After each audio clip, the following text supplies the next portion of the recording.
So today, let's play with mountain pose, which is the foundational posture of all the other postures. So up on your feet and set them to be directly underneath your hip bones. Instead of the width of the outer hips, go for where your hip bones are in front. And then you can rock a little bit forward and back. See if you can find middle somehow. Find where your knees go a little softer instead of rigid, and where you feel stable. And then perhaps lift your shoulders, take them back and open. Open on the front, a little bit of squeeze on the back, like between the shoulder blades so your palms face forward. So you're more open than your typical position perhaps. And notice the way you feel while you're in that shape. How do you breathe when you are standing evenly on your 2 feet, rather than leaned over onto one or kicking a hip out?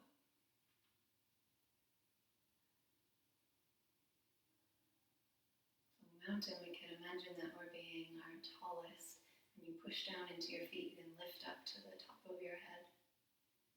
You can dip your tail down towards the earth like a great big root and let the head float up or grow your spine like a big tree.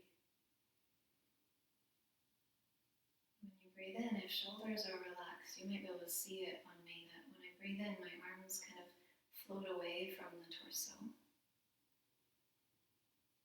And when I breathe out, they come back in.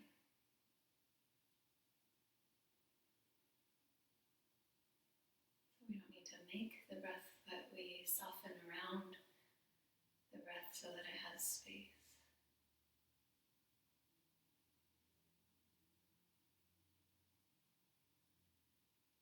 And stand here a little while longer to get used to it. Maybe you will stand like this more often so you're more balanced. Today we're going to kind of continue on from downward dog into another forward fold position, or what is called forward fold. Down dog is also a forward fold position, or a back body stretch. So then hopefully your hamstrings are a little bit more warmed up, and if you didn't do that video, that practice right before, I would recommend that you do that one right before this. We'll use the wall again, so let's find a spot, a clear spot on the wall where you can lean against it, put your body up against the wall, and then step your feet away from the wall. Make sure you feel stable, like you're not going to slide on anything. And then if you lean into the wall, we'll all be a little different. This will show us sort of the shape of our spine and neck.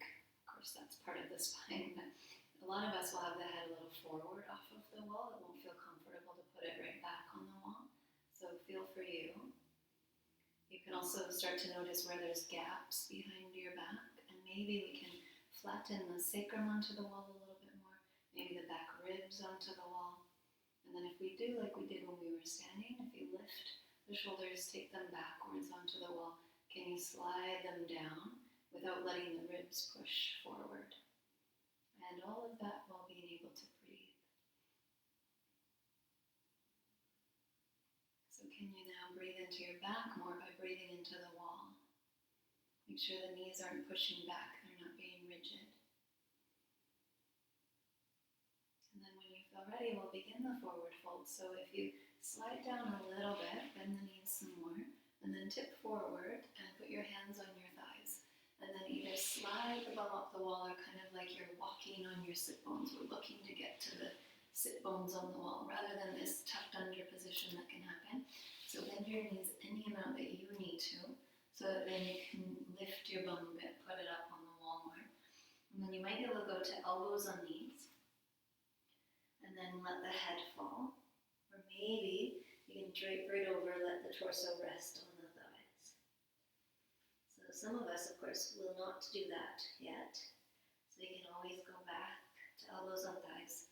And wait for hamstrings to release. They take some time, often up to 90 seconds. And of course, you're going to keep playing around.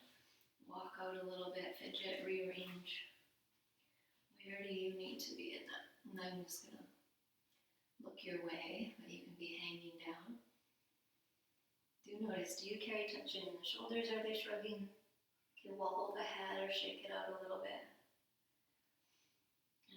whenever you feel like coming back up, first bend the knees more, put your elbows there. Keep sliding your head down until slide your bum down until your head starts to come up. And then put your hands back on your legs and press. The slower you go, the better. You'll be lowering your blood pressure, so we don't want to be lowering it so much or so quickly that we end up falling back down or just feeling lightheaded. So make sure you feel stable when you get back up. You feel everything neutralize or balance out. And when you do feel ready, one of your feet can step back towards the wall and just give you a little press, push away from the wall.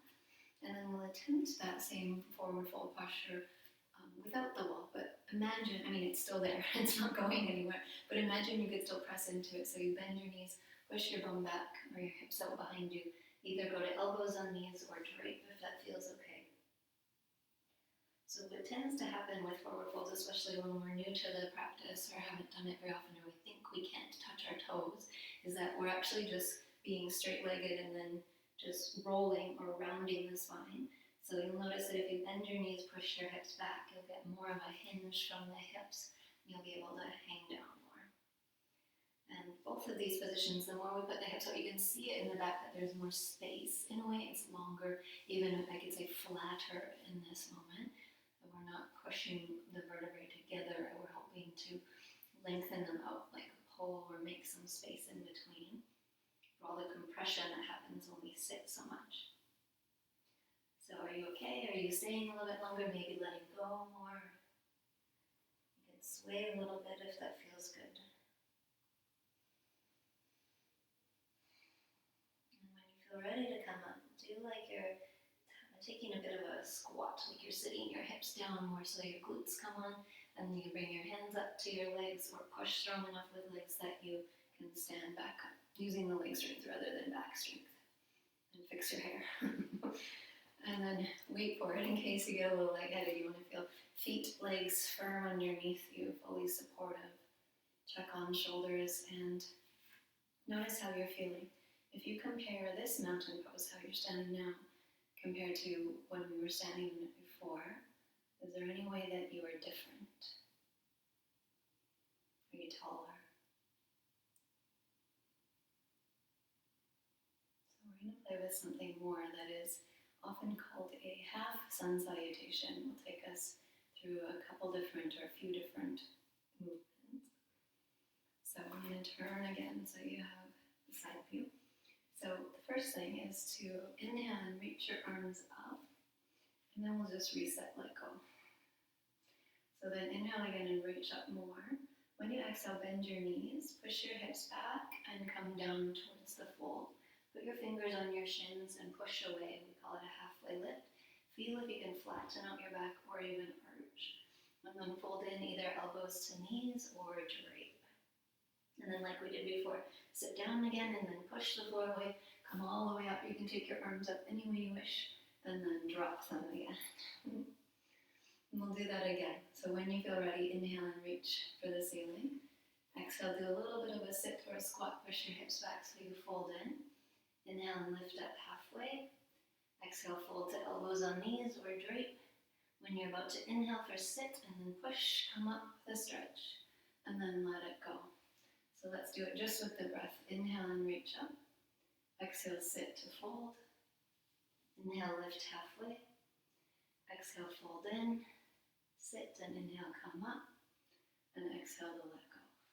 So keep playing with that for a little bit and then I'll come back again and we'll do some more.